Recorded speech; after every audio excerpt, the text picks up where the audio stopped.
Hello and welcome to another fantastic show, My Orgasmic. Oh, wow, we got some verbal diarrhea going on this morning. Let's try this again, shall we? Good morning.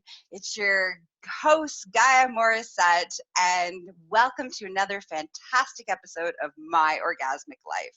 Yay! There we go.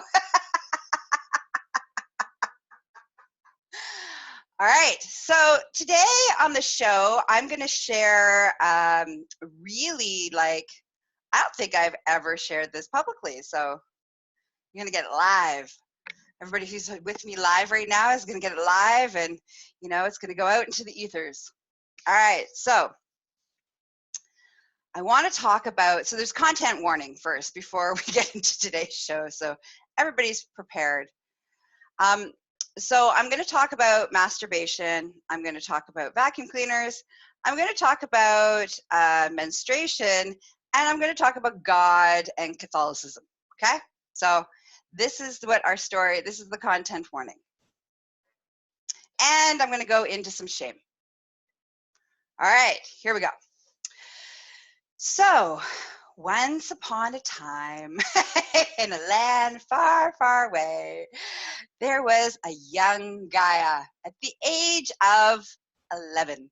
So part of my contributing to my household was chores. And so I was on vacuuming duty one day. And so, I'm vacuuming, I'm doing my chores. And all of a sudden, I kind of the vacuum sucks my leg. And I was like, oh, I wonder what that would feel like. Now, I'd already I've been exploring touching myself and masturbation and pleasure, from a very early on age, like as young as 2 are some of my earliest memories of, self-exploration and pleasure and touching my genitals. So I was like, ooh, let's masturbate with the vacuum cleaner before, we were supposed to go to church. It was like early Sunday morning. So I locked myself in the bathroom where I was supposed to be cleaning, laid down. I took the vacuum cleaner hose and I put it to, my clit, and I had earth-shattering orgasms, and then, and then I continued vacuuming. So we get to church, and we're sitting in church. At that point, I was Catholic. So we're in the Catholic church, and we're at Mass, and all of a sudden, I feel something wet between my legs, and I don't realize what it is. And basically, what happens is I get my period. And while I have my period, while this is happening in church. And so in that moment, there's some emotions that are going to come up here. In that moment, the first thought was, and I'd already known about, periods because they, taught me. Thanks, Katie. I'd already, so what was I saying now? Okay, so I'd known about menstruation. I knew about periods. We had the health nurse come into the school. My mom gave me the whole spiel about that's what happens to women. I already knew all about it. But in that moment of me getting my period in church after masturbating with the vacuum, I was like, my first thought was, God is punishing me for masturbation. God is punishing me for masturbating with a vacuum cleaner. And what that did in that moment is it didn't, for some people, it might have, with a lot of clients that come to see me about masturbation shame, the shame might have anchored into the masturbation piece. But for me, the shame anchored into my period, menstruation. It was a punishment for pleasure. So here, you got pleasure, here's your punishment. And and between that and the teachings of the church, which was, Eve, was, took the apple. So this is why we go through all of this suffering. And this is what was kind of taught to me around our periods. And so for me, it like really anchored into that piece around, the reason why you have your period, the reason why you're menstruating right now is because of punishment. And so I wanted to share that because that was kind of what was coming up for me this morning when I was doing some meditation. It was like, getting ready because my body is getting ready to bleed. It's not, next couple of days, my, menstruation, my period, my moon cycle, my moon time, my sacred flow is going to be showing up. And I was, and every month I try to heal and let go of whatever might be still lingering. Now, fast forward throughout my life, I've had nothing but excruciating periods. And it's they're emotional, I can't even function, the cramping, all of these things. And this is why I do this whole kind of, purging process and, understanding the magic of, menstruation and all the beautiful gifts of, blood magic and all of this stuff to reclaim that, to claim that, right? Because the truth is, in that moment, when I had my very first period, instead of it being a blessing from divine, a blessing from God, a blessing for being in my body and this great body that I have, that every month I get to purge all the toxins, all the things that don't serve me. It's a beautiful gift. It's a beautiful gift. And it's incredibly sacred. And because I didn't have that the very first time, it anchored into my body as punishment. And so every month, up to recently, because I've done a lot of healing around this, but every month it would be a reinforcement of, it would be so horrendous that it was like, yes, this was punishment.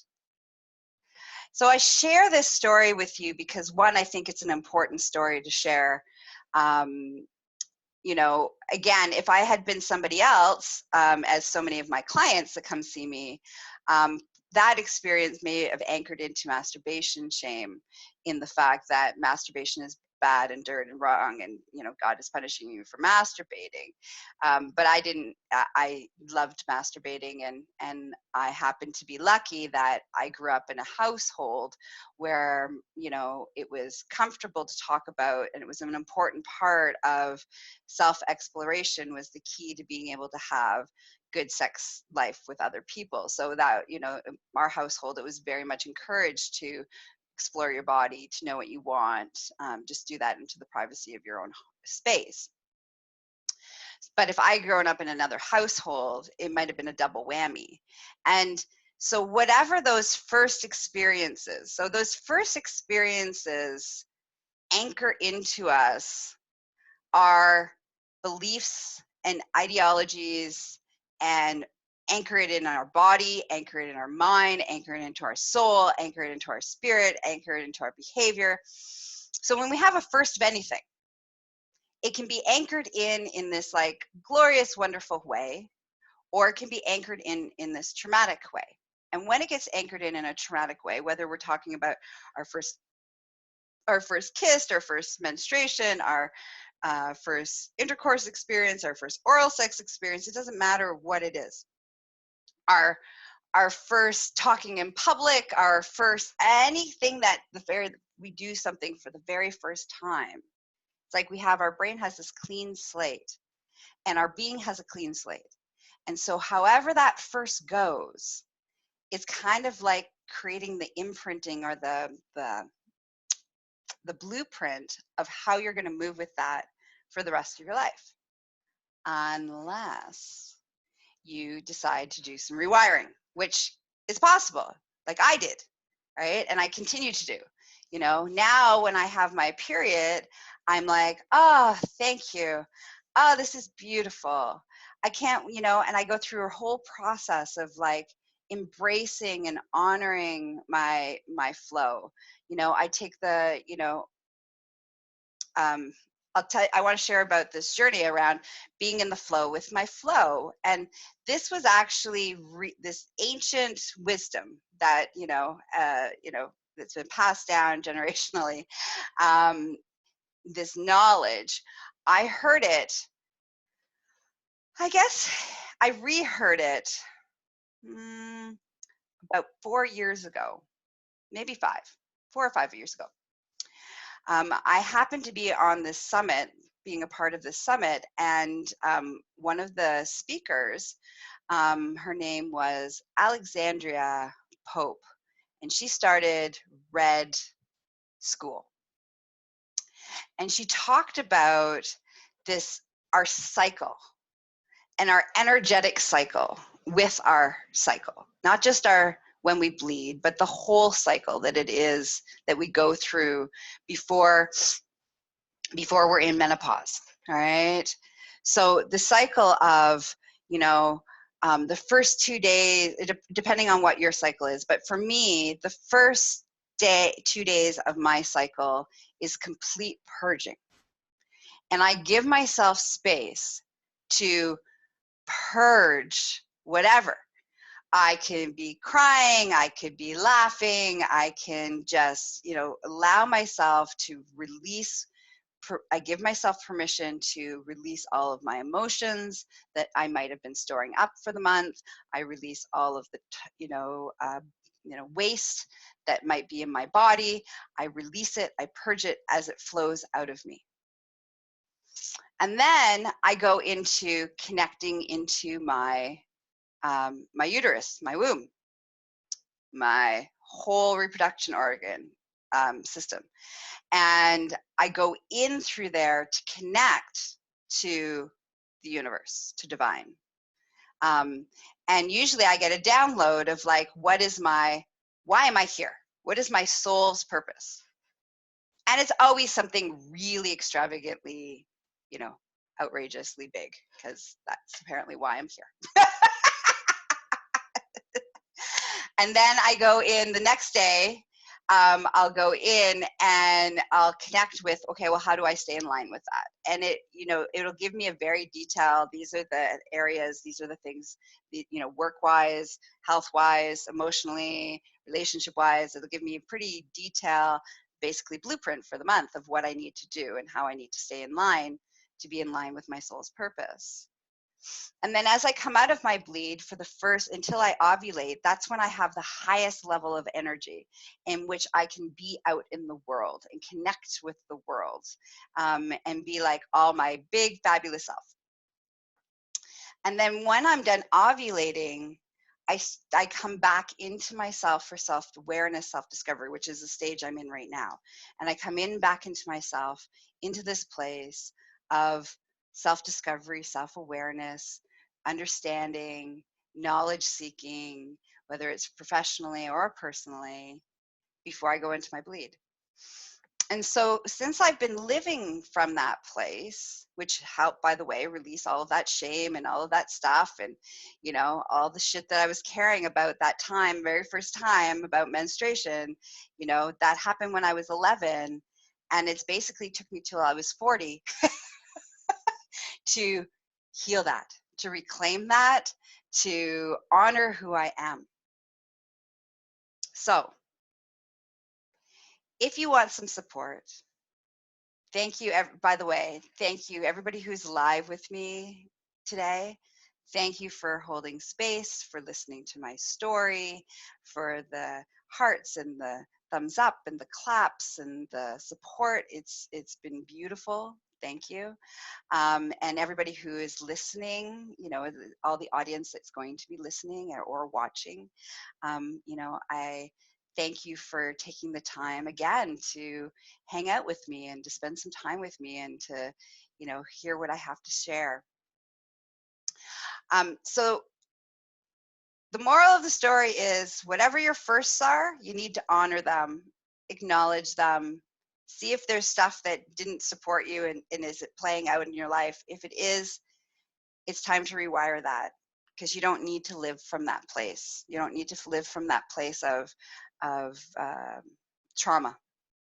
All right. So you want to spend some more time with me, you can, for that kind of support and help you rewire your noggin and your being and your, and your behavior. You can find me at succulentliving.com. For all of your BDSM and BDSM wellness and educational needs, you can find me at empressgaia.com. Follow me on all the social media platforms under Gaia Morrissette and Empress Gaia. And don't forget to listen, download, hang out with me on my podcast, My Orgasmic Life. And I have an app.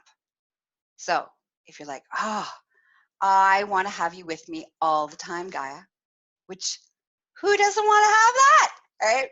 You can go to Google Play Store and just download the app, My Orgasmic Life app. All right, that's it. That's all. Oh, actually, no. Today's episode was brought to you and sponsored by tickle.life. Hee hee. Sometimes I forget about the sponsors. All right, until our next show. Happy bleeding. Happy whacking off. Have a juicy day. Mwah. Bye-bye.